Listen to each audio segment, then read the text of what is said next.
જય માતાજી, જય શ્રી કૃષ્ણ।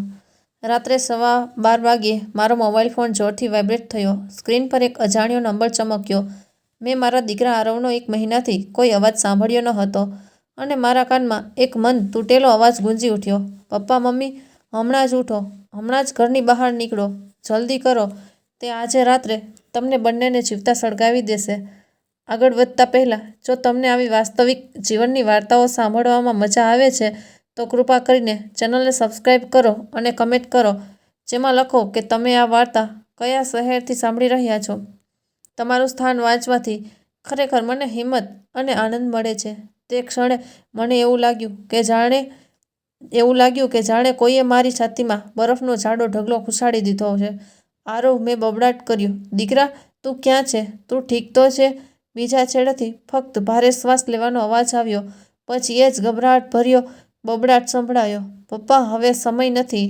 મમ્મી, જાગો, તમારા પાસપોર્ટ, જમીનના કાગળો, તમારી પાસે જે કંઈ મહત્વપૂર્ણ ફાઇલો છે તે લઈ જાઓ અને લાઇટ ચાલુ કર્યા વિના જ ઘરની બહાર નીકળો। તેને લાગે છે કે તમે બંને ગાઢ નિંદ્રામાં છો। આજે રાત્રે ઘર બળી જશે, તમે બંને તેની સાથે। પ્લીઝ પપ્પા, મારા પર વિશ્વાસ કરો। પછી અચાનક લાઇન ડિસ્કનેક્ટ થઈ ગઈ। હેલો આરવ, સ્ક્રીન પર કોલ એન્ડ મેસેજ દેખાયો। મેં તરત જ કોલ બેક કરવાનો પ્રયત્ન કર્યો। આ નંબર અસ્તિત્વમાં નથી। મારા કાનમાં એક ઠંડો રેકોર્ડેડ અવાજ ગુંજી ઉઠ્યો। એક ક્ષણ માટે મારા મનમાં બોલાયું, આ એક સ્વપ્ન છે, એક દુઃસ્વપ્ન। તમે નિવૃત્ત ન્યાયાધીશ છો, તમારું મન થાકી ગયું છે, તમે વધુ પડતું વિચારી રહ્યા છો। પરંતુ 30 વર્ષ સુધી કોર્ટમાં બેસીને મેં એક વાત શીખી હતી, ડર ઘણીવાર જૂઠું બોલે છે, પણ પેટમાં ગાંઠ ક્યારેય જૂઠું બોલતી નથી। તે ક્ષણે મારા પેટમાં ગાંઠ સીધી ચીસો પાડી રહી હતી, હમણાં જ દોડો। મેં દિવાલ પરની ઘડિયાળ તરફ જોયું। તે રાત્રે 12 વાગ્યા હતા અને આખો વિસ્તાર સૂઈ રહ્યો હતો। બહાર હળવો પવન ફૂંકાઈ રહ્યો હતો, બારીના પડદા ધીમેથી હલતા હતા। મેં એક સેકન્ડ પણ બગાડ્યો નહીં। હું ધીમે ધીમે રૂમની બહાર નીકળ્યો, હંમેશા ધ્રુજારી કરતો ત્રીજો લાકડાનો પાટિયો કાળજીપૂર્વક છોડી દીધો। હું સીડી ચડીને અમારા બેડરૂમમાં ગયો। દરવાજો અડધો ખુલ્લો હતો। અંદર મારી પત્ની સુષમા ગાઢ નિંદ્રામાં હતી। તેની આંખો નીચે કાળા વર્તુળો, છેલ્લા 30 દિવસના દરેક આંસુ તે વર્તુળોમાં ડૂબી ગયા હતા। મારા પુત્ર આરવને ગાયબ થયાને 1 મહિનો થઈ ગયો હતો। કોઈ અકસ્માતના સમાચાર નહોતા, કોઈ ફોન કોલ નહોતા, કોઈ ખંડણીનો કોલ નહોતો, ફક્ત એટલું જ કે તે સવારે સ્થળ પર મીટિંગ માટે ગયો હતો અને પછી તે ક્યારેય પાછો ફર્યો જ નહીં। પોલીસે FIR નોંધાવી, શહેરના દરેક ખૂણામાં પૂછપરછ કરવામાં આવી, CCTV ફૂટેજ તપાસવામાં આવ્યા, પણ પરિણામ શૂન્ય આવ્યું અને તે 30 દિવસમાં અમારી પુત્રવહુ રિયા અમારા જ ઘરના ગેસ્ટ રૂમમાં સ્થાયી થઈ ગઈ હતી। તેના હાથમાં 2 સૂટકેસ, તેના ચહેરા પર આંસુ, તેના અવાજમાં ઉદાસી, અને દર બીજા દિવસે એક જ પ્રશ્ન, પપ્પા, વીમાની ફાઇલો ક્યાં રાખવામાં આવી છે? જો આરવ નહીં મળે તો હું ખોટમાં જઈશ। મેં તે સમયે પણ નોંધ્યું હતું કે તેની આંખોમાં આંસુ હતા, પરંતુ તેમનામાં એ ખાલીપણું નહોતું જે ખરેખર તૂટેલા વ્યક્તિમાં હોય છે। તે યોગ્ય જગ્યાએ રડી રહી હતી। તેની નજર ઘણીવાર ખોટી જગ્યાએ જતી, તિજોરી, કબાટ, મારા સ્ટડી રૂમની ચાવીઓ પણ। તે રાત્રે તે 1 મિનિટના ફોન કોલે મારા મનમાં રહેલી બધી જ શંકાઓને સળગાવી દીધી। હું પલંગ પાસે ગયો અને સુષમાના મોં પર હળવેથી હાથ મૂક્યો। તે જાગી ગઈ, તેની આંખો પહોળી થઈ ગઈ। ગભરાશ નહીં, મેં બબડાટ કર્યો, હું અહીં છું, મારી વાત ધ્યાનથી સાંભળ, હમણાં કોઈ પ્રશ્ન પૂછ્યા વિના તારા કપડાં બદલ અને મને જે પણ કાગળો જોઈએ તે મેળવવામાં મદદ કર। આપણે હમણાં જ ઘર છોડી દેવું પડશે। રાઘવ, શું થયું? આરવે ફોન કર્યો હતો। મેં તેમની આંખોમાં જોયું। તેની તરફ જોઈને તેણે કહ્યું, તે જીવતો છે, સુષમા, અને તેણે કહ્યું હતું કે આ ઘર આજે રાત્રે બળી જશે। એક ક્ષણ માટે તેની આંખોમાં આશા ચમકી, તે જીવતો છે। બીજી ક્ષણે તે જ આંખો ભયથી પહોળી થઈ ગઈ। ઘર જશે, હું બધું સમજાવીશ। મેં તેનો હાથ મજબૂતીથી પકડી રાખ્યો। હમણાં બસ મારા પર વિશ્વાસ કરો, શક્ય તેટલું શાંત રહો। વર્ષો પહેલાં જ્યારે હું જિલ્લા ન્યાયાધીશ હતો, ત્યારે પોલીસ ઘણીવાર રાત્રે કોઈ કેસ માટે અમારા ઘરે આવતી, ત્યારે પણ સુષમા ક્યારેય ગભરાતી નહોતી। આજે પણ તેણે ફક્ત 2 ઊંડા શ્વાસ લીધા, ઊભી થઈ અને સીધી કબાટ તરફ ગઈ। પાસપોર્ટ, જમીનના કાગળો, આરવની ફાઇલો, તમારા બધા નિવૃત્તિના દસ્તાવેજો તિજોરીમાં છે, હું તેમને બહાર કાઢીશ। તેમણે પોતાને શાંત પાડતા કહ્યું, નીચે ગેસ્ટ રૂમમાં અમારી પુત્રવહુ રિયા કદાચ ગાઢ નિંદ્રામાં હતી. ઓછામાં ઓછું ઉપરથી તો એવું જ લાગતું હતું. સાંજે તેણે સુષ્માના ખભા પર માથું રાખીને રડતી રહી હતી અને કહ્યું, મમ્મી, હું તમારા વિના થાકી ગઈ છું. બસ મને થોડા દિવસો અહીં રહેવા દો. અને હવે મારો દીકરો કહી રહ્યો હતો કે તે જ પુત્રવહુ અમને બાળી નાખવાની છે. મેં ઝડપથી તિજોરીની ચાવીઓ ફેરવી. ધાતુનો નાનો ટપકો મારા કાનમાં બોમ્બ જેવો સંભળાયો. પણ ઘર હજુ પણ શાંત હતું. મેં અંદર જે કંઈ મળ્યું, ફાઇલો, કેટલાક મહત્વપૂર્ણ ઘરેણાં, થોડી રેકોર્ડ, એક મોટી ચામડાની થેલીમાં ભરી દીધા.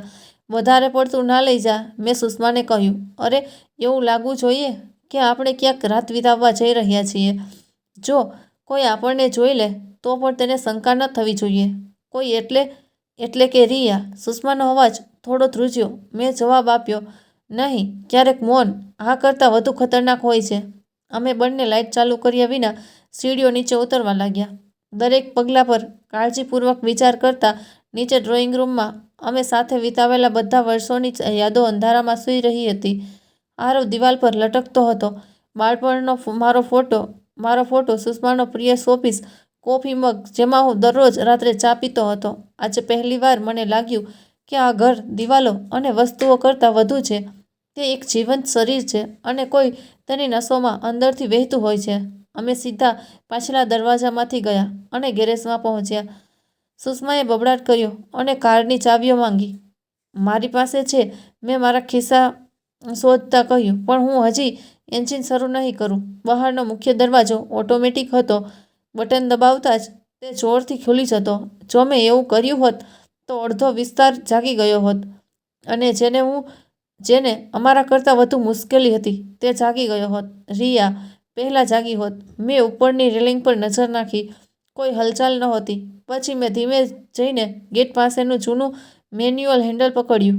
મેં તેને નીચે ખેંચી લીધું. લોખંડની સાંકળ થોડી ખખડાટ થઈ. ગેટ લગભગ અવાજ વિના ઉપર ચડવા લાગ્યો. જૂનો અનુભવ અને જૂનો ડર બંને તે ક્ષણે ઉપયોગી હતા. મેં સુષ્માને કહ્યું, તમે ડ્રાઈવરની સીટ પર બેસો, પણ એન્જિન શરૂ કરશો નહીં. હું પાછળથી ધીમેથી ગાડીને ધક્કો મારીશ. આપણે ઢાળ પર છીએ. ગરમીથી થાકીને ગાડી પોતાની મેળે નીચે ઉતરી જશે. સુષ્માએ કોઈ પ્રશ્ન પૂછ્યો નહીં. તેમણે હા પાડી. તે જઈને સીટ પર બેઠી. તેમણે બેગને તેના ખોળામાં ચુસ્તપણે પકડી રાખી. મેં મારો હાથ કારની પાછળ મૂક્યો. મેં ઊંડો શ્વાસ લીધો અને તેને હળવો ધક્કો માર્યો. અમારી જૂની સેડાન ધીમે ધીમે પાછળ ફરી ગઈ. કોન્ક્રીટ પરના ટાયરનો હળવો અવાજ શરૂ થયો, પરંતુ રાત્રિના પવન અને કૂતરાના દૂરથી ભસવાના અવાજથી અવાજ અદૃશ્ય થઈ ગયો. જેમ જેમ અમે ગેટ ઓળંગ્યો, હું એક ક્ષણ માટે રોકાઈ ગયો. ટેવને કારણે મેં રિયરવ્યૂ મિરરમાં જોયું, ફક્ત તપાસવા માટે કે કાર ગેટને સ્પર્શી રહી છે કે નહીં. અને ત્યાં જ તે નાના મિરરમાંથી મારી દુનિયા ઉથલપાથલ થઈ ગઈ. મારા અભ્યાસ કરતા ઘરની બાજુમાંથી એક પડછાયો ઉભરી રહ્યો હતો. તેણે કાળા કપડાં પહેર્યા હતા, વાળ પાછળ બાંધેલા હતા અને પેટ્રોલ પંપ પર મળતા મોટા લાલ પ્લાસ્ટિકના કન્ટેનર જેવા હાથમાં હતા. તે મારી પુત્રવહુ રિયા હતી. તે સીધી દિવાલ પર ગઈ. તેને કાળજીપૂર્વક આસપાસ જોયું, પછી કન્ટેનરનું ઢાંકણું ખોલ્યું.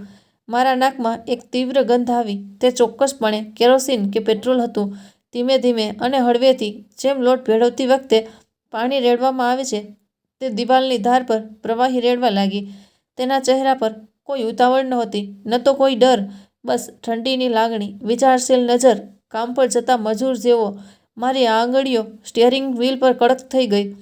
કાર હવે રસ્તા તરફ હતી, પણ મારી નજર વિન્ડશીલ્ડ પર ટકેલી હતી. રાઘવ, સુષ્માએ ધીમેથી કહ્યું, તમે શું જોઈ રહ્યા છો?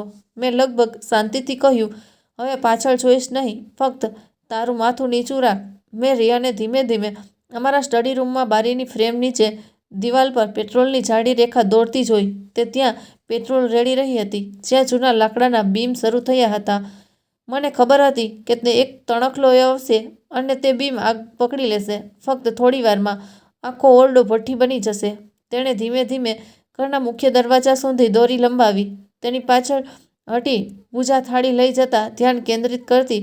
પછી તેના કામનું પરીક્ષણ કરવા લાગી, જેમ કોઈ કલાકાર તેના ચિત્રનું પરીક્ષણ કરી રહ્યો હોય. મારું હૃદય આગમાં સળગી રહ્યું હતું, પણ હું હલ્યો નહીં. મેં કારને ન્યુટ્રલમાં રાખી. ધીમે ધીમે બ્રેક્સ છોડ્યા અને તેને રસ્તા તરફ વધુ પાછળ ફરવા દીધા. જેમ જેમ અમે દૂર ગયા, કોલોની લાઇટનો પ્રકાશ ઝાંખો પડી ગયો અને માત્ર એક ઝાંખો ચાંદની અને અમને ઘેરી લેતી હતી. જેમ જેમ અમે રસ્તા પર પહોંચ્યા, મેં પહેલીવાર ઇગ્નિશન ચાલુ કર્યું. થોડી ઉધરસ સાથે એન્જિનમાં જોરદાર અવાજ આવ્યો. હવે તમે સમજી શકો છો કે સુષ્માનો અવાજ ધ્રુજી રહ્યો હતો. શું થયું છે? રિયા ક્યાં છે? મેં રસ્તામાં એક વળાંક પર ગાડી ચલાવી. મેં ગાડી એક મોટા વાડ પાછળ ઊભી રાખી, જેથી અમારું ઘર સ્પષ્ટ દેખાતું હતું, પણ કોઈ અમને જોઈ શકતું ન હતું. રિયા, મેં ઊંડો શ્વાસ લેતા કહ્યું, તે આખા ઘરમાં પેટ્રોલ રેડી રહી છે. સુષ્માએ એક સેકન્ડ માટે મારી સામે જોયું, પછી ઘર તરફ પાછું ફર્યું, પછી શાંતિથી સીટ પર બેઠી. તેના હોઠ વાદળી થઈ રહ્યા હતા. તે આપણને મારી નાખશે, તે એ જ ઈચ્છે છે. મેં દાંત કચકચાવ્યા. તેણે પણ આજે આપણે તેની સ્ક્રિપ્ટ નહીં સાંભળીએ. મેં મારો મોબાઈલ ફોન કાઢ્યો. મેં ઇમરજન્સી નંબર ડાયલ કર્યો. મને તમારું નામ હજુ સુધી ના જણાવો. મારા મગજમાં ન્યાયાધીશ જેવા ભાગમાં કહ્યું, બસ આગની જાણ કરો, બાકીનો સમય પછી આવશે. મેં એક નાનો સંદેશ છોડ્યો, ફુલા કોલોની, ફુલા ઘરનો નંબર, કોઈ ઘરની આસપાસ પેટ્રોલ રેડી રહ્યું છે, ફાયર બ્રિગેડને જલ્દી મોકલો. બીજી બાજુથી જવાબ આપ્યો, ટીમ જઈ રહી છે. મેં ફોન કાપી નાખ્યો. થોડીવાર પછી અમે રિયાને તેના ખિસ્સામાંથી એક નાનું લાઇટર કાઢતા જોઈ. તેણે 2 વાર તેને સળગાવવાનો પ્રયાસ કર્યો. ત્રીજા પ્રયાસમાં એક નાનો વાદળી પીળો જ્યોત ઉઠ્યો. તેણે પેટ્રોલ ભરેલી દોરીના છેડે તે ભડકો મૂકી દીધો. એક ક્ષણ માટે બધું બંધ થઈ ગયું હોય તેવું લાગ્યું. પછી અચાનક આગ પેટ્રોલને ઘેરી લે છે. શરૂઆતમાં તે દિવાલની નીચે એક નાના પટ્ટાની જેમ દોડી ગઈ, પછી તે અચાનક ઝડપથી ફેલાવા લાગી. થોડીવારમાં અમારા સ્ટડી રૂમની બારી નીચેનો વિસ્તાર સળગવા લાગ્યો. પછી બારીના પડદામાં આગ લાગી. હે ભગવાન! સુષ્માના હોઠમાંથી એક ચીસ નીકળી ગઈ. મેં બસ જોયું. આગ વધુ ને વધુ ઊંચી થતી ગઈ. લાકડાના બીમ વચ્ચેથી ધુમાડો નીકળતો હતો. કાચની પાછળ સ્ટડી રૂમ, જ્યાં મેં સેંકડો ફાઇલો રાખી હતી, મેં વાંચ્યું હતું ત્યાં, મેં નિર્ણયો લખ્યા હતા ત્યાં, હું આરવ સાથે બેઠો અને ચેસ રમ્યો ત્યાં, હવે બધું જ ભડકતી જ્વાળાઓમાં સમાઈ ગયું હતું. રિયાએ બારી તરફ જોયું પણ નહીં. તેણે લાઇટર બંધ કર્યું, ખાલી પેટ્રોલ કેન ઉપાડ્યું અને શાંતિથી તેની કાર તરફ ચાલી ગઈ. કાર હેડલાઇટ વગર ચાલુ થઈ. તે ધીમે ધીમે કોલોનીમાંથી બહાર નીકળી ગઈ. કદાચ તેને વિશ્વાસ હતો કે અમે બંને ઊંઘી ગયા છીએ. અમે થોડીવારમાં જ 2 કમનસીબ વૃદ્ધ દંપતી બળીને મરી જશે. તે ગયાના લગભગ અડધા મિનિટ પછી મેં કારની લાઇટ બંધ કરી દીધી. એન્જિન ચાલુ રહ્યું. અમે ત્યાં બેઠા હતા, વાડ પાછળ છુપાઈ ગયા. થોડી વાર પછી અમને ફાયર બ્રિગેડનો દૂરથી આવતો અવાજ સંભળાયો. અમારું ઘર હવે ખરેખર બળી રહ્યું હતું. અમારું ઉપરનું બેડરૂમ, જ્યાં અમે 1 કલાક પહેલાં જ સૂવાનું આયોજન કરી રહ્યા હતા, તે આગમાં તૂટી પડવા લાગ્યું. અચાનક એક બારીનો કાચ તૂટી ગયો. કાચના ટુકડા નીચે પડી ગયા. અમે ત્યાં જ હોત. સુષ્માએ રડતા કહ્યું, રાઘવ, જો આરવે ફોન ન કર્યો હોત તો આપણે ત્યાં જ હોત. મારા ગળામાં કંઈક અટવાઈ ગયું. મારો દીકરો કોઈક રીતે અમને તેના નર્કમાંથી બચાવી રહ્યો છે. મેં કહ્યું, એનો અર્થ એ કે તે જીવિત છે. અને જો તે જીવિત છે તો વાર્તા હજુ પૂરી થઈ નથી. સુષ્મા હમણાં જ શરૂ થઈ છે. મેં ગેરેજની સામેની ફાયર બ્રિગેડની લાઇટો પસાર થતી જોઈ. લાલ અને વાદળી ઝબકતી ધુમાડામાં ઓગળી ગઈ. અમે ત્યાં વધુ સમય સુધી રહી શક્યા નહીં. જો કોઈ અમારી કાર ઓળખી લે અથવા ફાયર બ્રિગેડ મને જુએ તો તે સીધો રિયાને સંદેશ મોકલશે કે અમે જીવિત છીએ. અમારે ત્યાંથી જવું પડશે. મેં ધીમેથી કહ્યું, હાલ માટે અમે મરી ગયા છીએ. દુનિયાને, પાડોશીઓને, રિયાને પણ. જો આપણે આરવ સુધી પહોંચવા માંગતા હોઈએ તો આપણે પોતાને ભૂત બનાવવું પડશે. આપણે ક્યાં જઈશું? આપણે શહેરની બહાર એક નાના લોજમાં રૂમ ખરીદવા માટે પૈસા આપીશું. રોકડા પૈસા સાથે, નકલી નામથી. પ્રવેશ કોઈને ખબર નહીં. કોઈ સગા સંબંધીઓ નહીં. કોઈ મિત્રો નહીં. ફક્ત તમે, હું અને આ ફાઇલો. મેં મારા ઘરને રિયરવ્યૂ મિરરમાં છેલ્લી નજર નાખી. આગ છત સુધી પહોંચી ગઈ હતી. જ્વાળાઓ આકાશને સ્પર્શવાનો પ્રયાસ કરી રહી હતી. તે ઘર જ્યાં 30 વર્ષના લગ્ન, 25 વર્ષની વાલીપણાની યાદો અને મારી આખી કારકિર્દી રહી હતી, તે આજે રાખમાં ફેરવાઈ રહ્યું હતું. પણ મેં તે રાખમાંથી કંઈક નવું નીકાળવાનું હતું. ન્યાય. મેં ગાડી ફેરવી અને કોલોનીની બહાર નીકળી ગયો.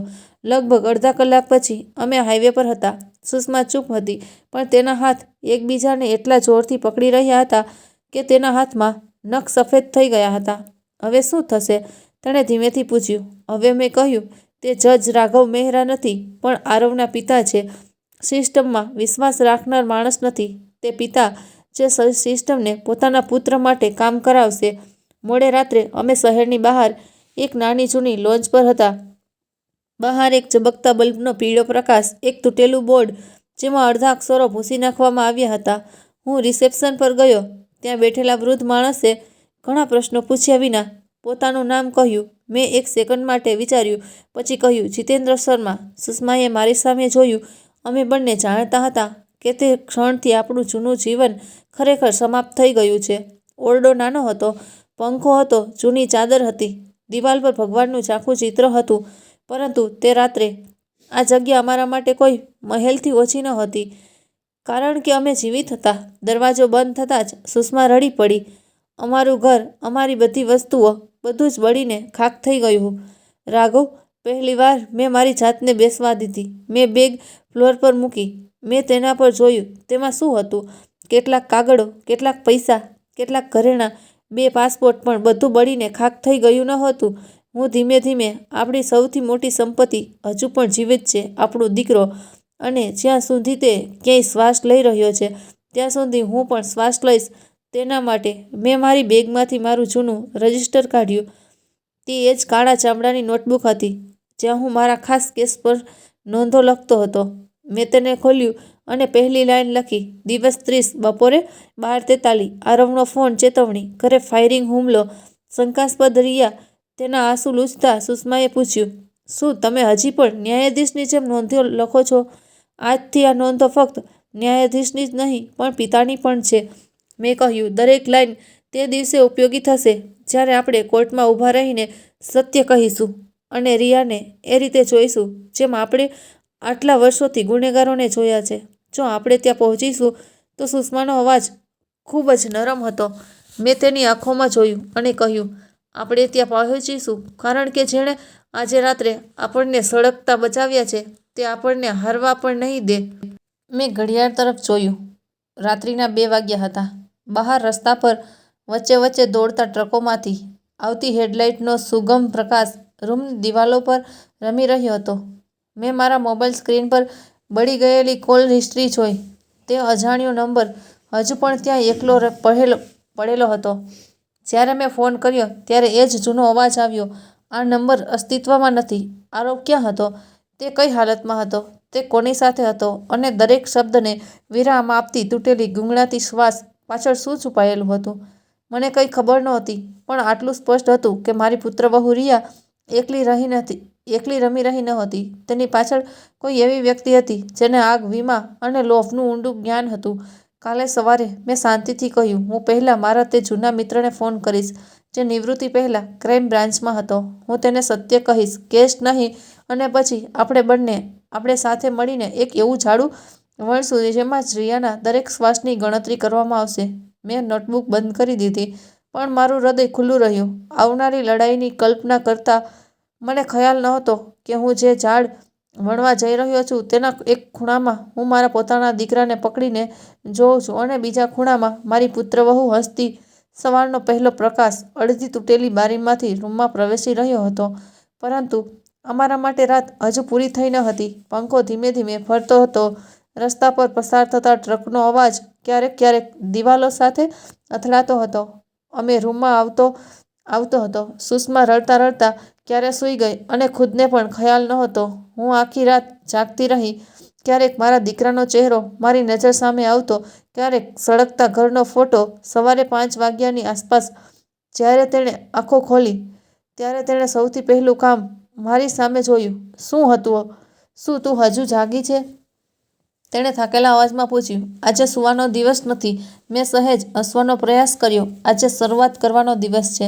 મેં મારો જૂનો ફોન ઉપાડ્યો. તેમાં કેટલાક નંબરો હતા જેના પર મેં વર્ષોથી ફોન કર્યા ન હતા, પણ મને ખાતરી હતી કે તેનો જવાબ ચોક્કસ મળશે. મારી આંગળી એક નામ પર અટકી ગઈ. ઓમકાર પાટીલ. એક સમયે શહેરની ક્રાઇમ બ્રાન્ચમાં શાર્પ ઇન્સ્પેક્ટર હતા. તેમણે અનેક મોટા કેસોમાં જુબાની આપી હતી. હવે નિવૃત્ત થયા પછી તેઓ એક નાનું સુરક્ષા સલાહકાર ચલાવતા હતા. મેં નંબર ડાયલ કર્યા. 2 વાર ઘંટડી વાગી. 3જી વાર કોઈએ ઊંઘતા અવાજમાં જ કહ્યું, હલો, કોણ? ઓમકાર, આ રાઘવ છે. બીજી બાજુ થોડીક સેકન્ડ માટે મૌન હતું, જાણે મન સંપૂર્ણપણે જાગૃત થવાનો પ્રયાસ કરી રહ્યું હોય. પછી અચાનક તેમનો અવાજ બદલાઈ ગયો. અરે મહેરા સાહેબ, આટલા વર્ષો પછી બધું બરાબર છે ખરું ને? જો બધું બરાબર હોત તો હું તમને આટલી વહેલી સવારે ફોન ન કરત. મેં કહ્યું, હું તમને મળવા માંગુ છું. આપણે અત્યારે એકલા છીએ, બીજું કોઈ આસપાસ નહીં હોય. ઓમકારે કોઈ વધુ પ્રશ્ન પૂછ્યા વિના કહ્યું. તેણે કહ્યું, જૂના બજાર પાસે એક જૂનો ચાનો સ્ટોલ છે જ્યાં તમે હંમેશા ઓછી ખાંડ અને વધુ આદુવાળી ચા પીતા હતા. હું ત્યાં અડધો કલાક 15 મિનિટમાં પહોંચી જઈશ. જે જવાબ આપ્યો. મેં ફોન કાપી નાખ્યો અને સુષ્મા તરફ વળ્યો. હું તેને મળ્યા પછી આવીશ. મેં કહ્યું, તમે અહીં રાહ જુઓ, દરવાજો અંદરથી બંધ રાખો. કોઈ અજાણ્યા પાટે તે ખોલશો નહીં. જો હું 3-4 કલાક પણ પાછો ન આવું તો ગભરાશ નહીં, ફક્ત રાહ જોજે. તમે એકલા જ જશો? તેમણે આ ચિંતાતુર નજરે પૂછ્યું. હા, મેં માથું હલાવ્યું. જેટલા ઓછા લોકો આપણા વિશે જાણતા હશે એટલું સારું. વરસાદ ત્યારે જ ઉપયોગી થાય છે જ્યારે વાદળો યોગ્ય હોય. બધી જગ્યાએ નહીં, પણ ઘણી જગ્યાએ. ફાટેલી. તેણે હળવેથી મારો હાથ પકડ્યો. મને ફક્ત એક વચન આપો. કંઈ પણ ખતરનાક કરો તે પહેલાં યાદ રાખજો કે તમારે ફક્ત એક પુત્ર જ નહીં પણ પત્ની પણ જોઈએ છે, જીવંત પાછા. મેં તેની આંખોમાં જોયું. હું વચન આપું છું. અમારું કામ હજી પૂરું નથી થયું. હું લડ્યા વિના મરવા જેવો નથી. લોજમાંથી બહાર નીકળતા જ મેં આસપાસ જોયું. એક પણ પરિચિત ચહેરો નહોતો. હું ઓટો લઈને જૂના બજાર તરફ ગયો. શહેર હજી સંપૂર્ણપણે જાગ્યું ન હતું. શાકભાજી વેચનારાઓ પોતાની ગાડીઓ પાર્ક કરી રહ્યા હતા. સાયકલ પર દૂધવાળા ટીનના ડબ્બા ઝૂલતા હતા. 2-3 વૃદ્ધ માણસો પહેલાંની જ જૂની ચાની દુકાનની બહાર બેઠા હતા. એ પ્રકારના લોકો જેમને ચાના પહેલા કપ વગર દિવસ અધૂરો લાગે છે. મેં આસપાસ જોયું.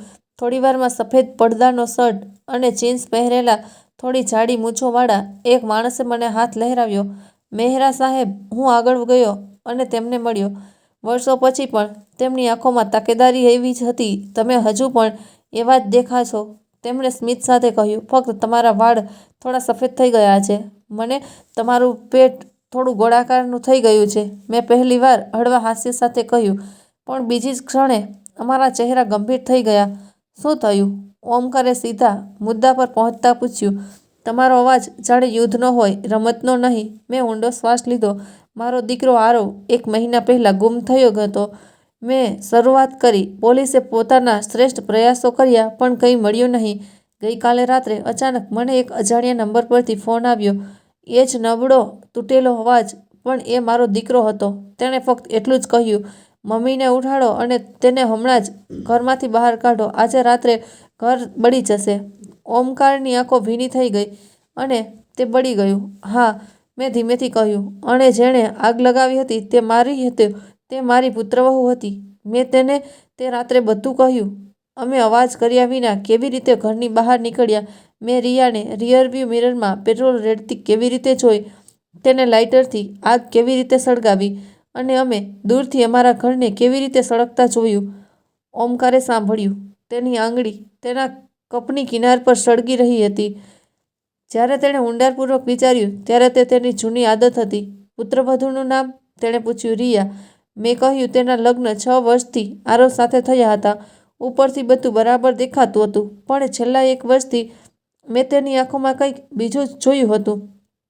લોભ અને ઝડપથી ધનવાન બનવાની વિચિત્ર ઈચ્છા. ચિંતા. બીજા એક માણસ?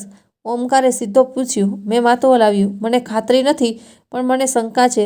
તેના ગાયબ થવાના 2 દિવસ પહેલાં જ આરવે અચાનક કહ્યું કે પપ્પા, એ રિયાને એક નવો કોન્ટ્રાક્ટર મળ્યો છે જે તેને રોકાણ યોજનાઓ વિશે કહી રહ્યો છે. મેં તે સમયે તેને હળવાશથી લીધું. હવે એવું લાગે છે કે તે દોરો સૌથી મહત્વપૂર્ણ છે. શું તમે પોલીસને કંઈ કહ્યું? તેણે આગળ પૂછ્યું. મેં ફાયર બ્રિગેડને એક અનામી ફોન કર્યો જેથી આગને સમયસર કાબૂમાં લઈ શકાય, પણ મેં મારું નામ જણાવ્યું નહીં. હવે જો હું સીધો પોલીસ પાસે જઈશ અને કહીશ કે મારી પુત્રવહુએ અમને સળગાવી દેવાનો પ્રયાસ કર્યો છે તો તેઓ મને પાગલ માનશે. પછી તે રિયાને બધું જ જણાવશે અને જો તે ખરેખર મારા દીકરાને ક્યાંક બંધક બનાવી રાખે છે તો તે પહેલાં શું કરશે? સાક્ષીને કાઢી નાખો, ઓમકારે પોતે જ જવાબ આપ્યો. એનો અર્થ તારો દીકરો? એટલા માટે મને પહેલાં પુરાવાની જરૂર છે. મેં કહ્યું, એવો પુરાવો જે ફક્ત પોલીસની નજરમાં જ નહીં પણ કોર્ટમાં પણ ટકી શકે.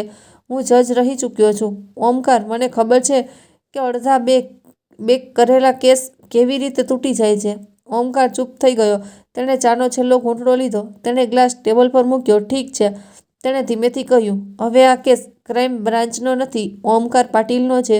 અને મહેરા સાહેબ, તમે હવે ફક્ત એક પિતા જ નહીં, તમે મારા જૂના ન્યાયાધીશ પણ છો. હું તમને નિરાશ નહીં કરું. પહેલાં આપણે શું કરવું જોઈએ? મેં પૂછ્યું. તેણે પહેલાં કહ્યું, રિયા ક્યાં છે? આપણે શોધવું પડશે. તમારી પુત્રવહુ વિચારી રહી હશે કે તમે બંને બળીને મરી ગયા છો. ખરું ને? કદાચ. મેં કહ્યું. અમે તરત જ નીકળી ગયા. મને ખબર નથી કે પાડોશીઓ શું વિચારી રહ્યા છે. તેણે હજુ સુધી કોઈને ફોન પણ કર્યો નથી, તેથી તે હમણાં શાંત સ્થિતિમાં હશે. ઓમકારે કહ્યું. શોક કરનાર નહીં, વાસ્તવિક ગુસ્સે ભરેલો ખરીદી કરનાર. જો તેની પાછળ કોઈ કોન્ટ્રાક્ટર કે ભાગીદાર હોય તો તે બંને અહીંથી તેમની સફળતાનું આયોજન કરી રહ્યા હશે. આપણે તેમને પકડી લઈશું. તેણે ખિસ્સામાંથી પોતાનો જૂનો સ્માર્ટફોન કાઢ્યો અને 2-3 નંબર ડાયલ કર્યા. વીરુ, ઓમકાર બોલ્યો. હા ઓમકાર, જૂના કેસમાંથી સાંભળો. આજે શહેરમાં કોઈ ખૂનનો કેસ નથી, પણ એક કેસ છે જેનો ખૂન થવાનો હતો. હું લોકેશન મોકલી રહ્યો છું. તમારા 2 છોકરાઓ સાથે તાત્કાલિક ત્યાં પહોંચો, પણ દૂરથી, ફક્ત વાહનો અને લોકોની હલચાલ નોંધો. જો કોઈ તેને વિડીયોમાં રેકોર્ડ કરી શકે તો તે સારું રહેશે. હું વિગતો પછી આપીશ. મેં તેની તરફ જોયું. તમે કોનું લોકેશન આપ્યું? તમારા જૂના ઘરનું. તેણે કહ્યું. જો આગ લાગે છે તો ફાયર બ્રિગેડ, પોલીસ, પાડોશીઓ બધા ત્યાં હશે. આવી પરિસ્થિતિમાં શ્રેષ્ઠ અભિનેતા કોણ છે? ગરીબ વિધવા પુત્રવહુ? આપણે જોવાની જરૂર છે કે રિયા ત્યાં શું કરી રહી છે. તે કોની સાથે વાત કરી રહી છે? તે ક્યાં જઈ રહી છે? શું તેણે તે પહેલાં કોઈ ફોન કર્યો હતો? કોઈ રેકોર્ડ પણ? મેં પૂછ્યું. તમને તે ટેલિકોમ ઓપરેટર પાસેથી સીધા મળી શકતા નથી. તેણે ખભા ઊંચા કર્યા. પણ આપણા જૂના શહેરમાં કેટલાક ઉપકાર છે. હું પ્રયત્ન કરીશ કે હમણાં માટે આપણે ફક્ત દૂરથી તેને અનુસરવું પડશે. અદ્રશ્ય આગામી 2 કલાક ખૂબ ધીમેથી પસાર થયા. ઓમકાર અને હું તેની નાની ઓફિસમાં બેઠા. એક ઓરડો, 2 ખુરશીઓ, એક જૂનું ટેબલ, એક દિવાલ ભારતનો નકશો. ફ્રન્ટ ડેસ્ક પર 3 સ્ક્રીન હતી, જેમાંથી 2 હજુ પણ બંધ હતી. તમે સુષ્માને સલામત જગ્યાએ રાખી છે, તે સારું છે, તેણે કહ્યું. કારણ કે જો રિયાને સહેજ પણ ખ્યાલ આવે કે તમે બંને ભાગી ગયા છો, તો તે સીધી પ્લાન બી પર જશે. અને પ્લાન બી ઘણીવાર પહેલા બંધકને મારી નાખે છે. મેં દર 5 મિનિટે મારા મોબાઈલની સ્ક્રીન ચેક કરી, જાણે કોઈ ચમત્કાર થશે. 2 કલાક પછી સ્ક્રીન પર એક વોટ્સએપ કોલ આવ્યો. વીરુ નામના ઓમકારે તે રિસીવ કર્યો. તેણે સ્પીકર ચાલુ કર્યું. હા બોલો, ઓમકારે કહ્યું. સાહેબ, આગ ઘણી મોટી છે. બીજી બાજુથી એક યુવાનનો અવાજ આવ્યો. પણ ફાયર બ્રિગેડે તેને કાબૂમાં લઈ લીધી છે. પાડોશીઓ કહી રહ્યા છે કે અંદર રહેલું વૃદ્ધ દંપતી કદાચ બચી શક્યું ન હોય. તમે કહ્યું તેમ કોઈને તમને ઓળખી શક્યા નહીં. હું દૂર રહી ગયો. મારું હૃદય એક ક્ષણ માટે ફરી ડૂબી ગયું. દુનિયા માટે સુષ્મા અને હું ખરેખર મરી ગયા હતા. રિયા, ઓમકારે પૂછ્યું. એ તો મજાની વાત છે સાહેબ, વીરોએ કહ્યું. પુત્રવહુ મેડમ પહેલાં આવી અને ખૂબ રડી, બૂમ પાડી, મમ્મીજી, પપ્પાજી. પછી થોડી વાર પછી તે શાંત થઈ અને પોલીસને કહ્યું કે તેના સાસરિયાઓ હંમેશા વીમા અને મિલકતના કાગળો છુપાવીને રાખતા હતા. મને ખબર નથી એ બિચારી છોકરી એકલી રહી જશે. હું ત્યાં દાંત ભીંસતો રહી પાછી. સાહેબ, હું 1 કલાક સુધી ત્યાં બેઠી રહી અને બધા પર નજર રાખતી રહી. પછી અચાનક મને ક્યાંક જવાની ઉતાવળ થઈ. 15-20 મિનિટ પહેલાં જ એ પોતાની કારમાં નીકળી ગઈ. હું એને ફોલો કરી રહ્યો છું. લોકેશન મોકલ, ઓમકારે તરત જ કહ્યું. મોબાઈલ પર એક પિન આવ્યો. શહેરની એક પોશ કોફી શોપ જે મોટો મોલ પાસે હતી. ક્લાસિક, ઓમકાર બબડ્યો. શહેરના અડધા કામકાજ, અડધા કાવતરા ત્યાં પકડાઈ ગયા. કોફી શોપમાં અમે ઝડપથી મારી કાર બહાર પાર્ક કરી અને તે બાજુ ગયા. તમે જાતે કેમ આવી રહ્યા છો? મેં પૂછ્યું. કારણ કે હવે આ ફક્ત ડંખ નથી, મારા પોતાના જજનો કેસ છે, ઓમકારે કહ્યું. અને હું મારી પોતાની આંખોથી જોયા વિના કોઈ પર વિશ્વાસ કરતો નથી. કોફી શોપનું પાર્કિંગ લોટ દૂરથી દેખાતું હતું. અમે કાર થોડા ઝાડ પાછળ પાર્ક કરી. ઓમકારે ડ્રોઅરમાંથી એક નાનો કેમેરો કાઢ્યો. મેં સામાન્ય ચશ્મા જેવો દેખાતો હતો. મેં તેને પૂછ્યું, ટેકનોલોજી પણ ક્યારેક ભગવાનની જેમ કામ કરે છે? તેણે આંખ મીચીને કહ્યું, હું ફક્ત અંદર જઈશ, ચા પીશ અને જોઈશ કે તમારી પુત્રવહુ કોની સાથે આટલી મીઠી વાત કરી રહી છે. અત્યારે કોઈ જોખમ નથી, તેણે કહ્યું. હમણાં તે પોતાને કાબૂમાં રાખવાનો પ્રયાસ કરી રહ્યો હતો. તે વિચારી રહી હતી કે વિજેતા એ જ છે જે પોતાને સુરક્ષિત માને છે. તે સૌથી મોટી ભૂલ કરે છે.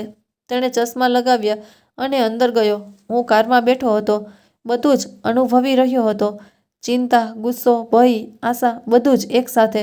15 કે 20 મિનિટ પછી ઓમકાર પાછો ફર્યો. તેના ચહેરા પર તે સ્મિત હતું જે મેં પહેલાં જોયું હતું જ્યારે એક મોટો ગુનેગારને રંગે હાથે પકડવામાં આવ્યો.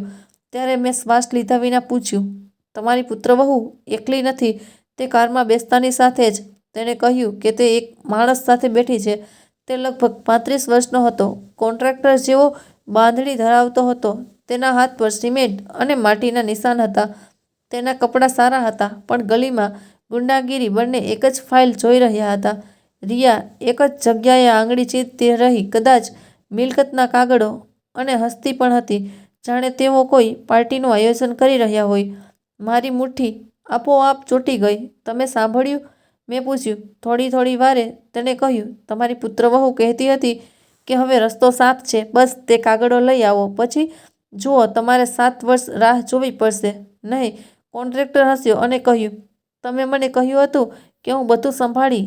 એક વૃદ્ધ ન્યાયાધીશ અને તેની બીમાર પત્ની અત્યાર સુધીમાં રાખ થઈ ગયા હશે.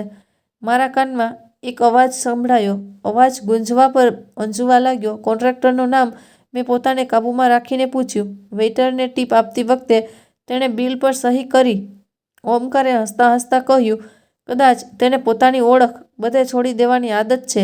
નામ કરણસિંહ બિલ્ડર્સ લખેલું હતું. આ શહેરમાં આવા 10 લોકો હશે, પણ અમારી પાસે તેના ચહેરાનો વિડીયો છે. બસ હવે ખરું કામ શરૂ થાય છે. કયું કામ?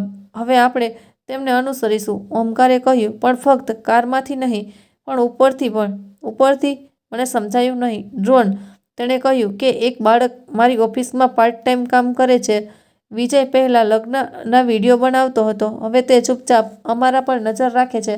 તેનો ડ્રોર વાદળો કરતાં પણ શાંત છે. કોઈ અવાજ નથી, ફક્ત આંખો. અમે કોફી શોપથી થોડે દૂર કારમાં બેઠા અને રાહ જોઈ. અડધા કલાક પછી રિયા અને કરણ બહાર આવ્યા. રિયાના ચહેરા પર એક જ ઉદાસી હાવભાવ હતા, જેમ થોડા સમય પહેલાં આગમાં સળગી ગયેલા ઘરની બહાર હતા.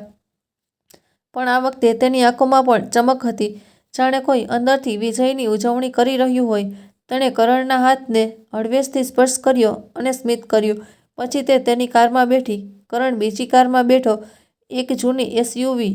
વીરુ. ઓમકારે કરણને ફોન કર્યો, ગાડીની પાછળ બેસો, હું મેડમ વહુને લઈ જઈશ. મને તમારા બંનેના લાઈવ લોકેશન મોકલતા રહો. હીરો જેવું વર્તન ન કરો, ફક્ત તમારું અંતર રાખો. આગામી 2-3 કલાક એક વિચિત્ર ઉતાવળમાં પસાર થયા. રિયા શહેરના જુદા જુદા ખૂણામાં ગઈ. પહેલાં એક બેંક, પછી વીમા ઓફિસ, પછી વકીલ સોસાયટીની બહાર થોડીવાર રોકાઈ. દરેક જગ્યાએથી બહાર નીકળતી વખતે તેના ચહેરા પર એક વિચિત્ર સંતોષ હતો, જાણે દરેક ઓફિસ છોડીને તે તેના પ્લાનમાં એક નવું પગથિયું ચડી હોય. હું કારમાં બેઠો અને એક નાની કાળી નોટબુકમાં દરેક લોકેશન લખ્યું. સમય, સ્થળ, આગળનો ભાગ, બોર્ડ. શું હતું? બધા કેટલા સમય સુધી અંદર રહ્યા? લગભગ સાંજ પડી ગઈ હતી. રિયા કોલોનીમાં પાછી ફરી, કદાચ રડવાનો અને ધાર્મિક વિધિઓનું નાટક ચાલુ રાખવા માટે. આ દરમિયાન કરણની ગાડી છોડીને નીકળી ગઈ હતી. જેમ જેમ તેઓ હાઈવે તરફ આગળ વધી રહ્યા હતા, ફોન પર વીરુનો અવાજ વધુ જોરથી સંભળાયો. સાહેબ, તે શહેર છોડીને જઈ રહી છે. બાજુના શહેરો તરફ તમારું અંતર રાખજો, ઓમકારે સમજાવ્યું. જેમ તે ક્યાંક નિર્જન જગ્યાએ અટકે ત્યાંથી સ્થાન મોકલો, બાકીનું આપણું હશે.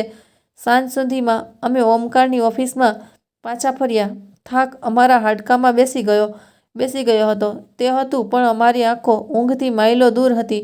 બસ સ્ક્રીન પર એક નવું સ્થાન દેખાયું. શહેરથી લગભગ 60 કિલોમીટર દૂર, એક નાના ગામની નજીક, ખેતરોથી ઘેરાયેલું એક એકલું ફાર્મ હાઉસ. જુઓ, ઓમકારે નકશા પર ઝૂમ કરતાં કહ્યું. મેં આ સ્થળ પહેલાં પણ જોયું છે. 2 વર્ષ પહેલાં એક દાણ ચોરીના કેસમાં. તે સમયે તે ખાલી હતું, પણ હવે તેણે સ્ક્રીન બદલી અને બીજી બારી ખોલી. ડ્રોન કેમેરામાંથી લાઈવ ફીડ. વિજય પહેલાથી જ ડ્રોન ઉડાડી ચૂક્યો હતો. કેમેરાની આંખોમાં ફાર્મ હાઉસ સ્પષ્ટ દેખાતું હતું.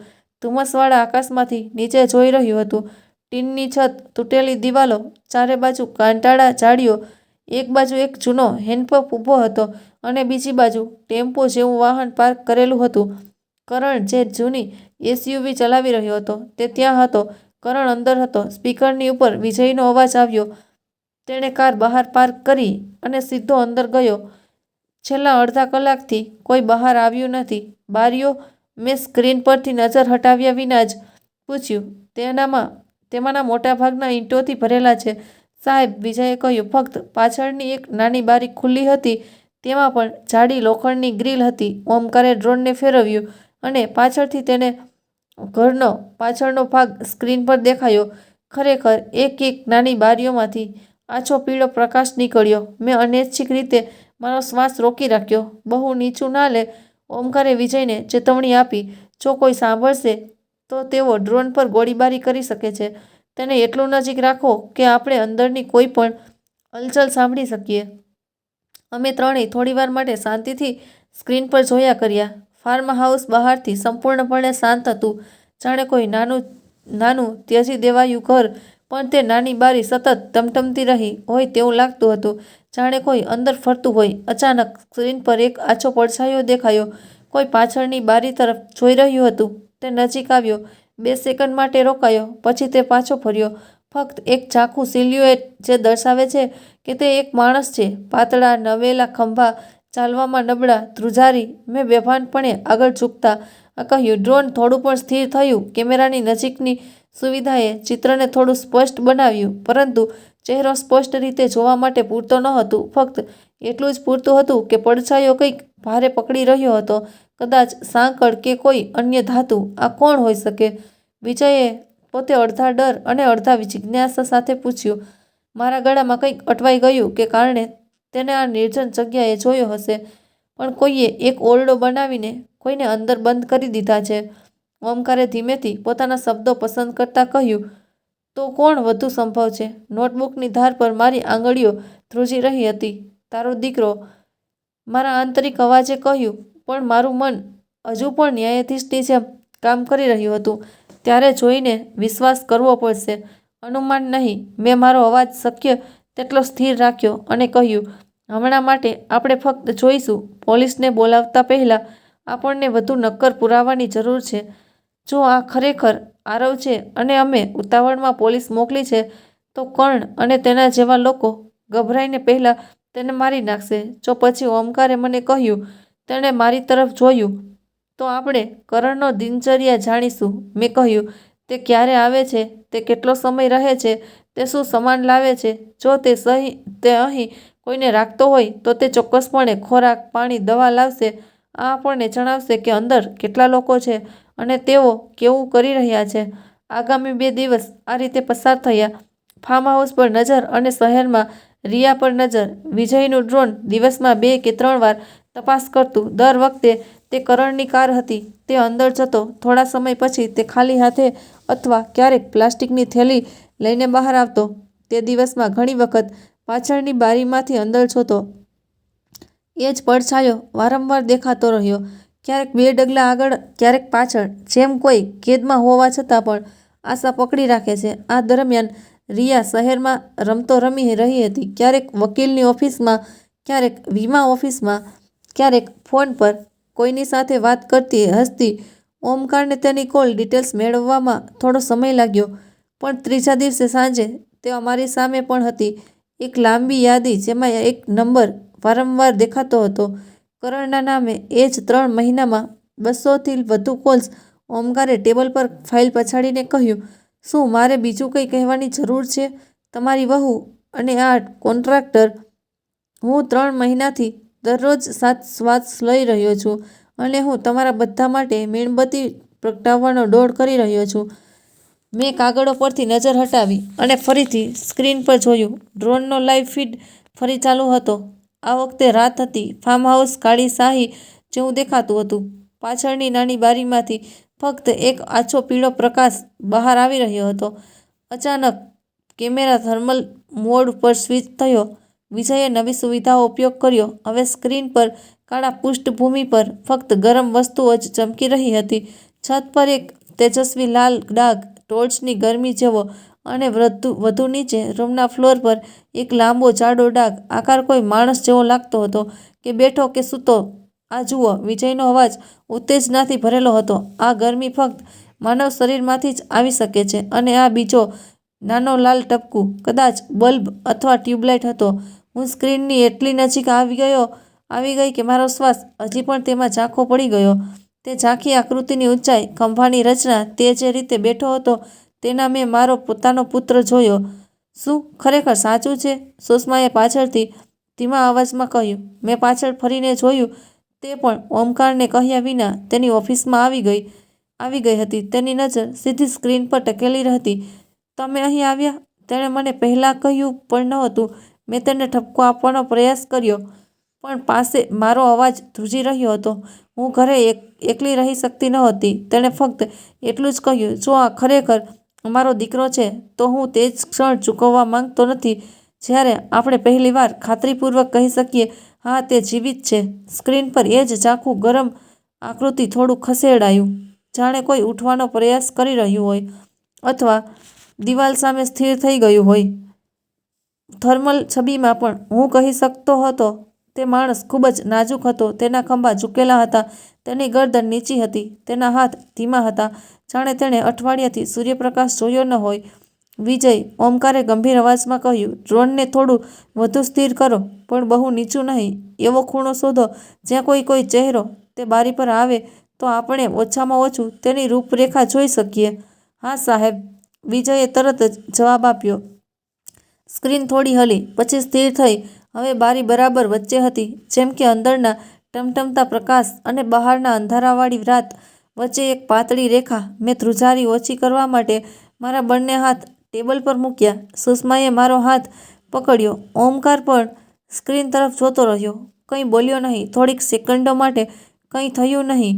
પછી જાણે કોઈએ અંદરથી ધક્કો માર્યો હશે, એક ચહેરો બારીની નજીક આવ્યો. પહેલાં ફક્ત કપાળ, પછી આંખો, પછી અડધો ચહેરો. થર્મલ મોડમાં ચહેરો સફેદ અને પીળો દેખાતો હતો. બાકીનું બધું કાળું હતું. પણ તે આંખોનો આકાર, નાકનો આકાર, જડબાની ઝાંખી રેખા, અને મને તે હંમેશની જેમ સ્પષ્ટ હતું. રાઘવ, સુષમાના અવાજમાં આંસુ અને હાસ્ય હતું. મારા હોઠ સુકાઈ ગયા. હું ભાગ્યે જ એક શબ્દ બોલી શક્યો. પણ તે જ ક્ષણે જાણે તે ચહેરાને પણ કંઈક સમજાયું હોય, આરવ ઝડપથી પાછળ હટી ગયો. રૂમની અંદર કોઈએ દરવાજો ખખડાવ્યો. થર્મલ છબીમાં રૂમમાં બીજી ભારે લાલ રંગની આકૃતિ દેખાઈ. મને રૂમમાં પ્રવેશતો જોવા મળ્યો. અને પછી અચાનક કોઈએ બહારથી ડ્રોનના કેમેરા પર લાઇટ કરી. સ્ક્રીન થોડીવાર માટે સફેદ ચમકી, પછી કાળી થઈ ગઈ. સર, વિજયનો અવાજ ગભરાઈ ગયો. કોઈએ ઉપરથી ટોર્ચ કે કંઈક ફેંક્યું હશે. કદાચ તેઓએ ડ્રોન જોયું હશે. હું તેને ઊંચો કરી રહ્યો છું, પણ હવે સ્ક્રીન પર ફક્ત કાળો આકાશ હતો અને નીચે ઝાંખી લાઇટો દૂર દૂર સુધી ફેલાઈ ગઈ હતી. ફાર્મ હાઉસ દૃષ્ટિથી અદૃશ્ય થઈ ગયું હતું. મારી આંગળીઓ ટેબલની ધારને એટલી મજબૂતીથી પકડી લીધી હતી કે મારા નખ દુખવા લાગ્યા. બસ, બસ, ઓમકારે ધીમેથી કહ્યું. હવે આપણે આ માનવાની જરૂર નથી. શું કોઈ અંદર કેદ છે? અને તે ચહેરો જે હમણાં જ મારી પાસે આવ્યો, તે મારો દીકરો હતો. પહેલીવાર મેં કોઈ કાનૂની ભાષા વગર, કોઈ પણ કદાચ વગર કહ્યું, આરવ જીવિત છે અને તે નર્કમાં કેદ છે. થોડીક સેકન્ડો માટે ફક્ત મારા ભારે શ્વાસનો અવાજ રૂમમાં ગૂંજતો રહ્યો. પછી મેં મારા ખિસ્સામાંથી નોટબુક કાઢી અને પહેલીવાર તેમાં આજની તારીખ લખી. દિવસ 33. ફાર્મ હાઉસની પાછળની બારીમાં કેદ વ્યક્તિની પહેલી ઝલક. કોઈ શંકા નથી, પણ ખાતરી છે કે તે મારો જ દીકરો છે. મેં ક્લબ બંધ કરી માથું ઊંચું કરીને ઓમકાર તરફ જોયું. હવે આગળનું પગલું શું છે? મેં પૂછ્યું. ઓમકારે પણ લાંબી નજર નાખી. તેણે એક શ્વાસ લીધો. પછી મારી આંખોમાં સીધો જોઈને તેણે કહ્યું, શ્રીમાન મહેરા, તમે આ આગળનું પગલું એકલા નહીં ભરો. આ હવે ફક્ત પિતાનું મિશન નથી. આ એક સંપૂર્ણ કેસ છે. કાલ સવારથી જ આપણે પોલીસ અને સિસ્ટમ બંનેને આ રમતમાં લાવીશું. ફરક ફક્ત એટલો જ હશે, આ વખતે સિસ્ટમ તમારા નિયંત્રણમાં હશે, રિયાના નહીં. કાલ સવાર સુધી, સુષ્માએ ધ્રુજતા અવાજે કહ્યું. તે કાલ સવાર સુધી ત્યાં રહેશે ખરું ને? તેના પ્રશ્નનો જવાબ આપતા પહેલાં મેં ફરી એકવાર સ્ક્રીન પરની છેલ્લી થર્મલ છબીની યાદ તાજી કરી. નબળી, પાતળી પણ જીવિત. મેં તે ઝલક મારા હૃદયમાં રાખી. ડૂબતા માણસ છેલ્લી તરંગ પકડી રાખે છે તેમ તેણે પકડી લીધું. હા, મેં ધીમેથી પણ સંપૂર્ણ ખાતરી સાથે કહ્યું, તે રહેશે. અને હવે આજ રાત પછી પહેલી વાર તે એકલો નથી. તેને ખબર નથી કે તેના પિતાએ તેની બારી જોઈ છે. મને ખબર નહોતી કે આગામી 24 કલાક શું રહેશે, પોલીસનું વલણ કેવું હશે, કરણ અને રિયા ક્યાં સુધી ભાગવાનો પ્રયાસ કરશે, અને શું સિસ્ટમ આપણને મદદ કરશે કે ફરી આપણને છોડી દેશે. મને ફક્ત એટલું જ ખબર હતી કે રમત ખુલ્લી હતી અને આ વખતે ફક્ત અમારા પિતા અમારી બાજુમાં હતા. ફક્ત ગુસ્સો જ નહોતો, પણ ન્યાયાધીશની સમજ પણ હતી. ખરું તોફાન તો હજુ આવવાનું બાકી હતું. બીજા દિવસે સવારે હું ઊંઘમાંથી નહીં પણ ફોનની જોરદાર રિંગથી જાગી ગયો. સ્ક્રીન પર ઓમકારનું નામ ઝબકી રહ્યું હતું. મેં ફોન રિસીવ કર્યો. તેણે કોઈ ખચકાટ વિના સીધું કહ્યું, મહેરા સાહેબ, આજે વધુ રાહ જોવાનો અર્થ એ છે કે તે છોકરાના જીવન સાથે રમત રમવી. હવે પોલીસ લાવવી પડશે. મેં સુષ્મા તરફ જોયું. તે પણ જાગી ગઈ હતી. તેની આંખોમાં એક જ પ્રશ્ન હતો. આખી રાત જાગીને થાકી ગઈ હતી. આજે શું થશે? હા, મેં ધીમેથી કહ્યું, આજે આપણે આપણા દીકરાને સ્પર્શ કરીશું અને માનશું કે તે જીવિત છે. નહીંતર આપણે આપણા છેલ્લા શ્વાસ સુધી લડીશું. ઓમકારે અમને શહેર વિશે જણાવ્યું. તેણે મને જૂના પોલીસ હેડક્વાર્ટરમાં બોલાવ્યો, જ્યાં તેની એક જૂની મિત્ર હવે ડીસીપી હતી, શાલિની વર્મા.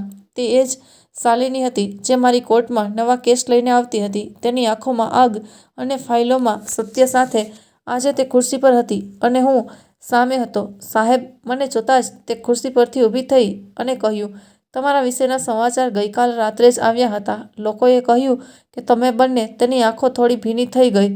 મને લાગ્યું કે તમે હવે નથી.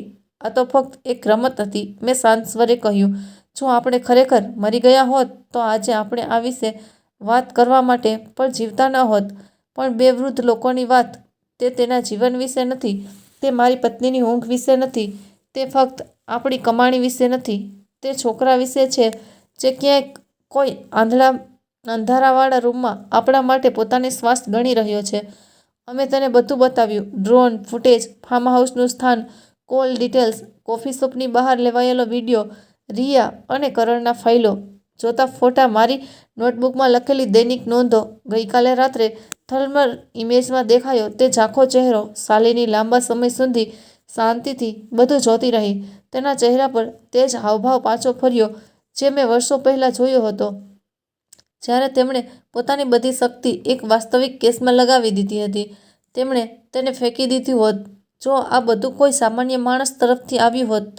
તેમણે અંતે કહ્યું, તો કદાચ મેં પણ તે કહ્યું હોત. મને શંકા છે, પણ ખાતરીપૂર્વક વાત નથી. પરંતુ જ્યારે તે રાઘવ મહેરા જેવો માણસ દ્વારા લાવવામાં આવે છે, તેની સામે મેં પોતે કોર્ટમાં જુબાની આપી છે, ત્યારે મેં શંકા નહીં પણ ચેતવણી છે. આપણે તાત્કાલિક કાર્યવાહી કરવી પડશે. પરંતુ ખૂબ કાળજીપૂર્વક વિચાર્યા પછી, પહેલાં શું? મેં પૂછ્યું. સૌપ્રથમ તેમણે ગંભીરતાથી કહ્યું, તમે લોકો પાછા જીવિત થયા નથી. ઓછામાં ઓછા હમણાં માટે. સિસ્ટમના મોટાભાગના કારણો પર આ ઓપરેશન દરમિયાન તમારી ઓળખ ફક્ત ઘણા લોકોને જ ખબર હશે. હું, ઓમકાર, બે વિશ્વસનીય અધિકારીઓ અને ડ્રોન ચલાવનાર ટેકનિકલ ટીમ. તમે બંને હજુ પણ એ જ લોકો છો જે ગઈકાલ રાતે એરલાઇન્સમાં રહ્યા હતા. વૃદ્ધ દંપતી આગમાં પડી ગયું. સત્ય જેટલા ઓછા લોકો જાણશે તેટલો તમારો દીકરો સુરક્ષિત રહેશે.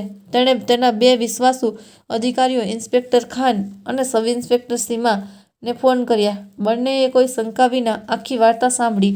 તેમણે ફૂટેજ જોયું અને તરત જ તૈયાર થઈ ગયા. તેમણે ફાર્મહાઉસની આસપાસ એક મોટા નકશા પર એક વર્તુળ દોર્યું અને યોજના બનાવી. કયો રસ્તો લેવો, બહાર કોણ રહેશે, અંદર કોણ જશે, જો હથિયાર હોય તો શું કરવું, સીધા મુકાબલાને કેવી રીતે હેન્ડલ કરવો. હું પણ આવીશ, મેં સ્પષ્ટ કહ્યું. સાહેબ, આ ઓપરેશન, આ તો પિકનિક નથી, ઇન્સ્પેક્ટર ખાને નમ્રતાથી કહ્યું. આ તમારી હાજરી જોખમ વધારશે, ઘટાડશે નહીં. હું સમજુ છું, મેં શાંત અવાજે કહ્યું, પણ હું નવો છોકરો પણ નથી. મેં 30 વર્ષથી ગુનેગારોના ચહેરા જોયા છે. મેં તેમની ગતિવિધિઓ જોઈ છે. હું ફાર્મ હાઉસની અંદર નહીં જાઉં, પણ હું ત્યાં રહેવા માંગુ છું, જેથી મારો દીકરો બહાર આવે કે તરત જ હું તેને રૂબરૂ જોઈ શકું, ફક્ત સ્ક્રીન દ્વારા નહીં. શાલિનીએ થોડીવાર મારી સામે જોયું. પછી તેણે ધીમેથી કહ્યું, તમે ઓપરેશન ચાલુ વાહનમાં બેસશો બહાર. મને વચન આપો, તમે કોઈ પરાક્રમી કૃત્ય નહીં કરો. હું જજ હતો, હીરો નથી, મેં હળવા સ્મિત સાથે કહ્યું. જો કાયદાનો માણસ લાગણીઓમાં ડૂબી જાય તો તે કેસ હારી જાય છે. તૈયારીઓ પૂર્ણ કરવામાં અડધો દિવસ લાગ્યો. સાંજ સુધીમાં યોજનાને અંતિમ સ્વરૂપ આપવામાં આવ્યું.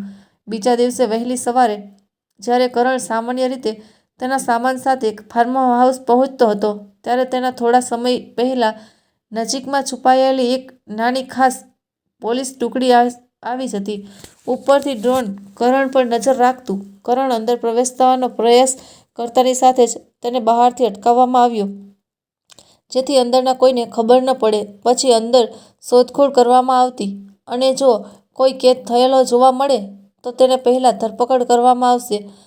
સુરક્ષા પછી બીજું બધું. હું આખી રાત સૂઈ શક્યો નહીં. સુષ્મા પણ સૂઈ શકી નહીં. પણ આ વખતે ડરની સાથે અમારામાં આશા પણ હતી. એક આશા જે મજબૂત હાથમાં પકડી શકાય. અમે સવારે 4 વાગ્યે પોલીસ હેડક્વાર્ટર પહોંચ્યા, જ્યાંથી ઓપરેશન હેડ શરૂ કરવાનું હતું. 2-3 વાહનો સાયરન વગાડ્યા વિના, કોઈ પણ શોર વિના રવાના થયા. વાહનની અંદર ફક્ત સાદા કપડાવાળા અધિકારીઓ, હથકડી, દોરડા અને પ્રાથમિક સારવાર. સુષ્મા અને હું એક અલગ વાનમાં બેઠા, જ્યાં સામે એક સ્ક્રીન હતી જે ડ્રોનના લાઈવ ફૂટેજ બનાવતી હતી. વિજય પહેલેથી જ ફાર્મ હાઉસના આકાશ ઉપર હતો. સાહેબ, તેમનો અવાજ સ્પીકર પર હતો, પણ તે આવી ગયો. કરણની ગાડી હાઈવે પરથી નીકળી ગઈ હતી. સામાન્ય સમયથી વધુ ફરક નહોતો. અમે કદાચ અડધા કલાકમાં તે સ્થળે પહોંચી જઈશું. ડ્રોનના કેમેરામાં ઝાંખા રસ્તા, ખેતરો, વૃક્ષો અને પછી ટીનની છતવાળું એકલું ફાર્મ હાઉસ દેખાતું હતું. અમારી વાન શહેર છોડીને નીકળી ગઈ હતી. ફાર્મ હાઉસની થોડે દૂર ઝાડની પાછળ પોલીસ વાહનો જુદી જુદી દિશામાં રોકાઈ ગયા. વાયરલેસ પર ઇન્સ્પેક્ટર ખાનનો અવાજ આવ્યો, બધી ટીમોએ પોતપોતાની જગ્યાએ રહેવું જોઈએ. લક્ષ્યની ગાડીની રાહ જુઓ. થોડા સમય પછી સ્ક્રીન પર ધૂળ ઉડતી એસયુવી દેખાઈ. કરણની ગાડી હંમેશની જેમ તે ફાર્મ હાઉસની સામે ઊભી રહી. તે નીચે ઉતર્યો. તેણે આસપાસ જોયું, પણ ઝૂંપડીઓમાં છુપાયેલા પોલીસ કર્મીઓ તેમને દેખાયા નહીં. તેની પાસે એક મોટી પ્લાસ્ટિકની થેલી હતી, કદાચ ખાદ્ય પદાર્થો, પાણીની બોટલો, થોડી દવા, બિલકુલ એવી જ જેમ તેણે છેલ્લા કેટલાક દિવસોથી ડ્રોનમાં જોઈ હતી. ટીમ તૈયાર છે, ખાને ધીમેથી કહ્યું. જેમ તે દરવાજા પાસે પહોંચે, ઘેરાબંધી માટે સંકેત આપો. કરણે દરવાજા તરફ 2 ડગલાં ભર્યા જતા કે અચાનક ઝાડીઓ પાછળથી 2 પડછાયા ઉભરી આવ્યા અને તેના પર ધસી આવ્યા. હાથ ઉપર કરો, ખાન. પોલીસ ભાગવાનો પ્રયાસ ન કર. ગર્જનાભર્યો અવાજ. કરણ ચક્રાવે ચડ્યો અને પાછળ હટવા લાગ્યો, પણ 2 અધિકારીઓએ તેને પકડી લીધો. એક ક્ષણ માટે તે છૂટવા માટે પોતાની બધી શક્તિથી સંઘર્ષ કરી રહ્યો હતો. પછી જ્યારે તેણે આંખોની બંદૂકમાં ઝબકારો થયો, ત્યારે તેના ખભા ઢીલા પડી ગયા. મેં શું કર્યું? તે અચકાયો. મેં કયો કાયદો તોડ્યો છે?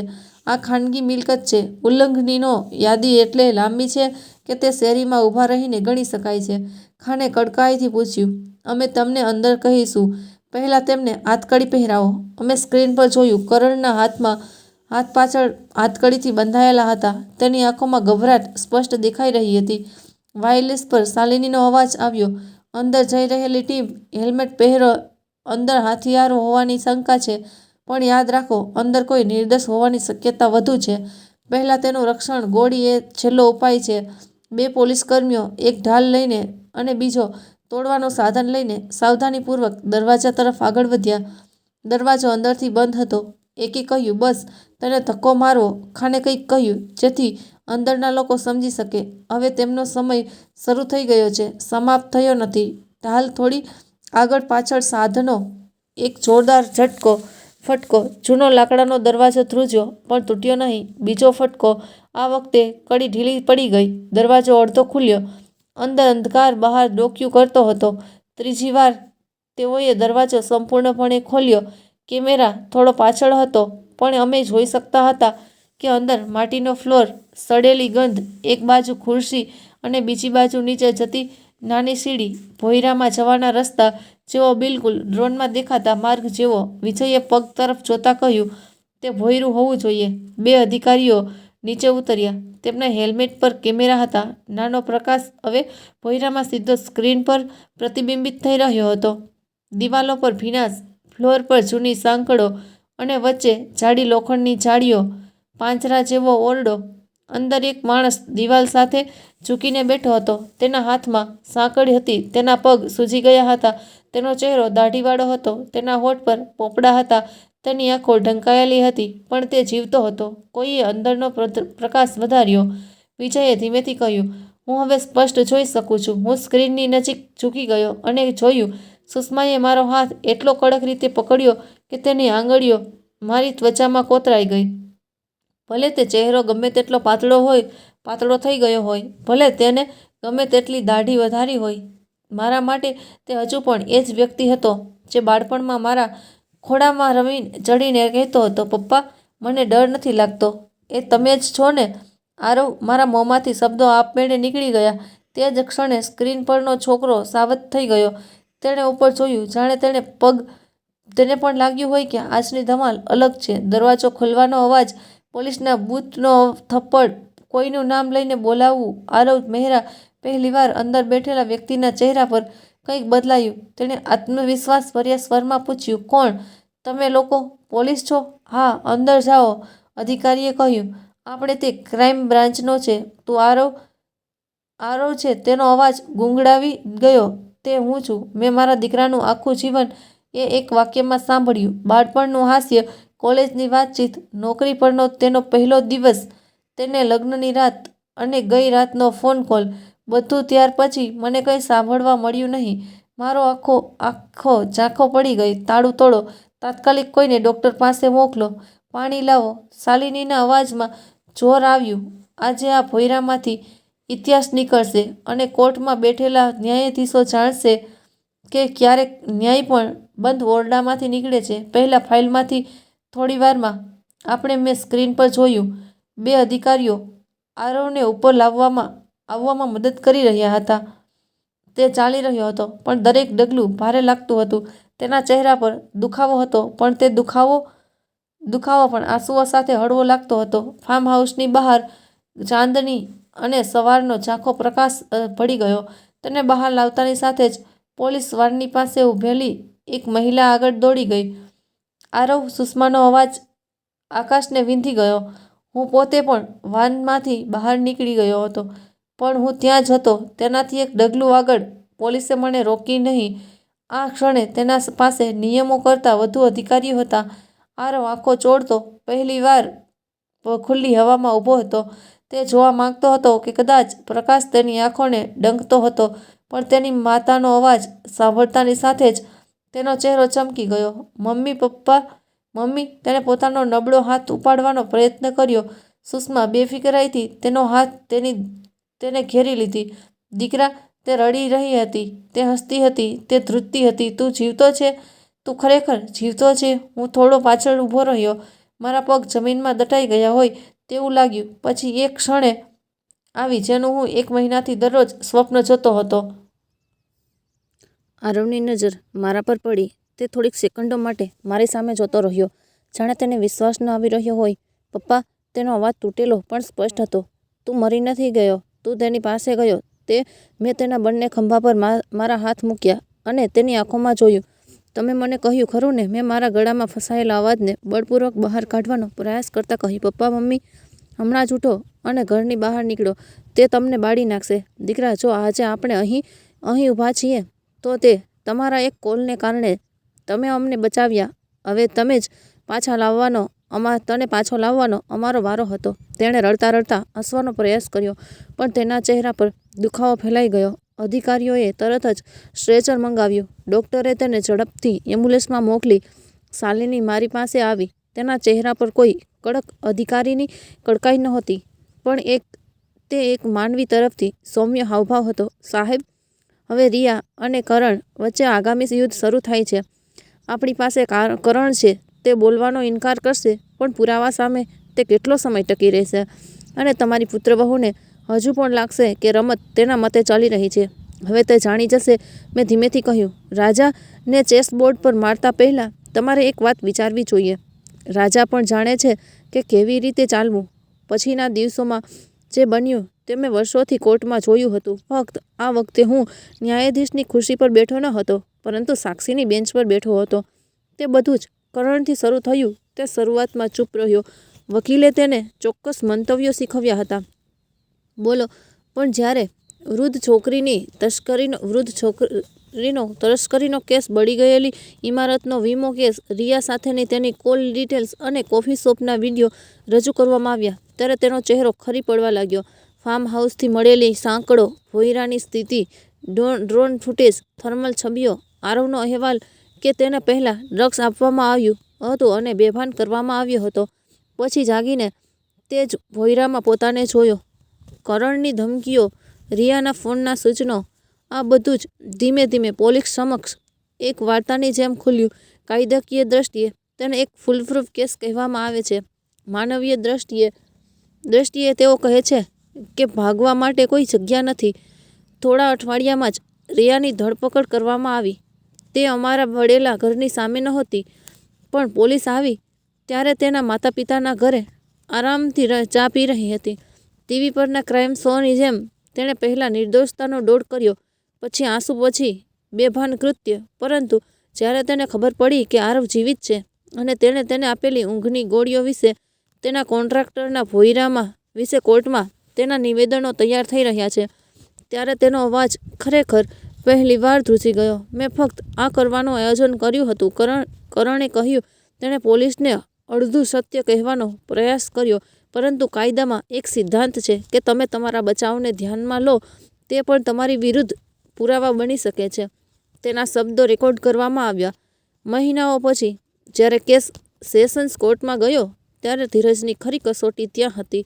મેં જાતે જ જુબાની આપી. અમે રિયાને રિયરવ્યૂ મિરરમાં પેટ્રોલ રેડતા કેવી રીતે જોઈ. અમે કેવી રીતે શાંતિથી ઘરની બહાર નીકળી ગયા. દુનિયાએ કેવી રીતે માની લીધું કે અમે મરી ગયા છીએ. અને અમે દિવસે ને દિવસે પુરાવા કેવી રીતે એકત્રિત કર્યા. સુષ્માએ તે રાતની વાર્તા કહી. તેણે કેવી રીતે બળી ગયેલી બારી, આકાશમાં તૂટેલા કાચ જોયા.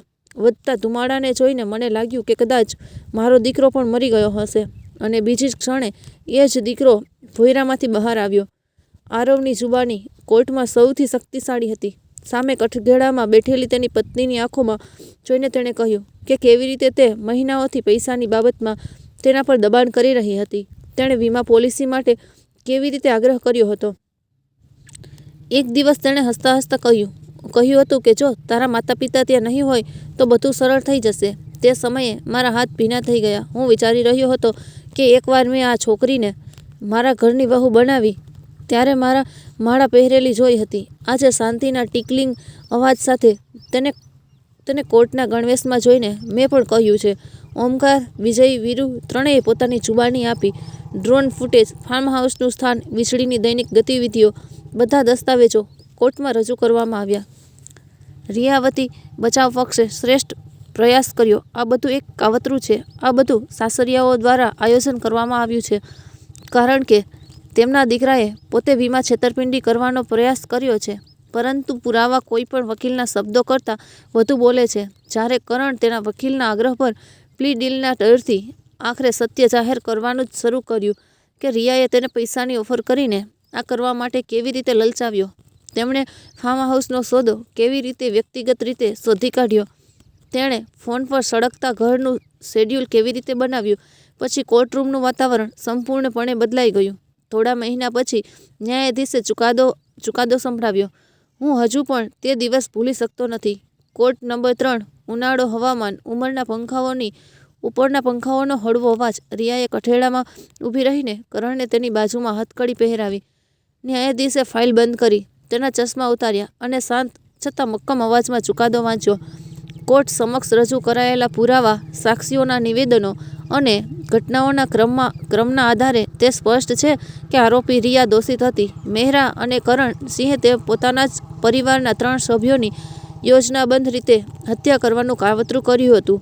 પહેલાં તેમના પુત્ર આરવ મહેરાનું અપહરણ અને ગેરકાયદેસર રીતે બંધક બનાવવું, પછી તેમના વૃદ્ધ માતા પિતાને તેમના જ ઘરમાં જીવતા સળગાવી દેવાનો પ્રયાસ અને અંતે તેમના વીમા અને મિલકત હડપ કરવાનું કાવતરું.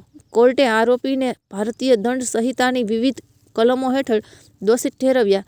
સજા સંભળાવતી વખતે તેનો અવાજ વધુ શક્તિશાળી બન્યો. રિયા મહેરા, તમને સાદી કેદની નહીં પણ સખત કેદની સજા ફટકારવામાં આવે છે, કોઈ પણ માફી વિના. 25 વર્ષ. કરણસિંહ, તમને 20 વર્ષની સખત કેદની સજા ફટકારવામાં આવે છે.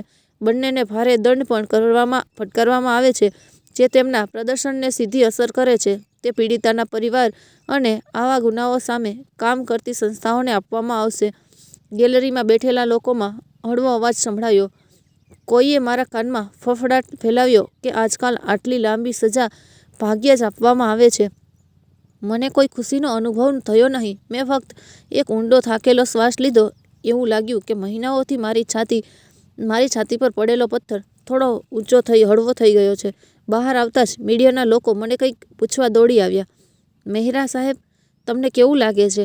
બદલો પૂર્ણ થયો. મેં બસ એટલું જ કહ્યું. આ બદલો નથી, ન્યાય છે. ગુસ્સો બદલામાં છૂટે છે. ન્યાયમાં ગંદકી સાફ થાય છે.